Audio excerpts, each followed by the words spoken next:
you're gonna take your side piece, now that it has 3 creases, and I'm gonna start with the furthest away zipper. You know, my other 2 are right here. And I'm going to set my crease right along the edge of this, and I line the fabric up right with your stitching line. Don't go below your stitching line. You want it lined up right there. So you can see, it's hard to see on there, but you can see that stitching line maybe. And I just make sure that this is pushed all the way into that crease. If it's out this way, when you stitch, it's not going to catch it. So you want that butted nice and tight up into that fabric, into that fold. And then I pin it a couple times with these little clips. Probably do 2, maybe 3. And the top is going to stick out above your zipper.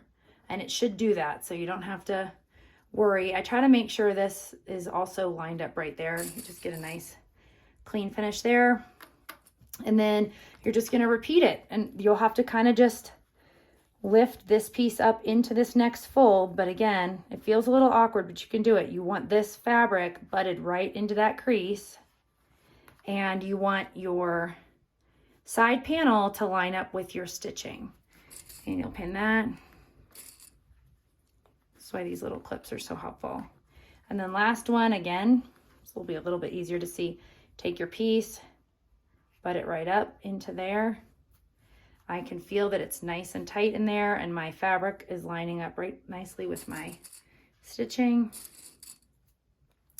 And that side's ready to go, and then you'll repeat it on the other side. Okay, to sew the side pieces on, I usually start with the one on the bottom. Make sure that my pieces are lined up nice and neat there. And if you don't want to have threads sticking off the top, I start in a few stitches. I don't start right at the edge of my fabric. And I start, and then I back stitch. It just kind of hides your threads.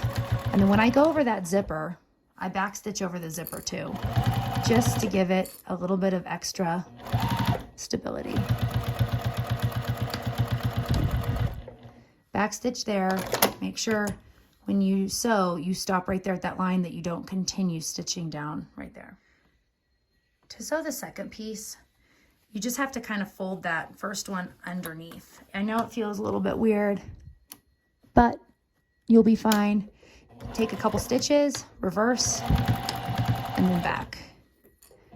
When you get your zipper, I also reverse over that, and then stitch the end. Just make sure that your bag is keeping up inside of this fold right there.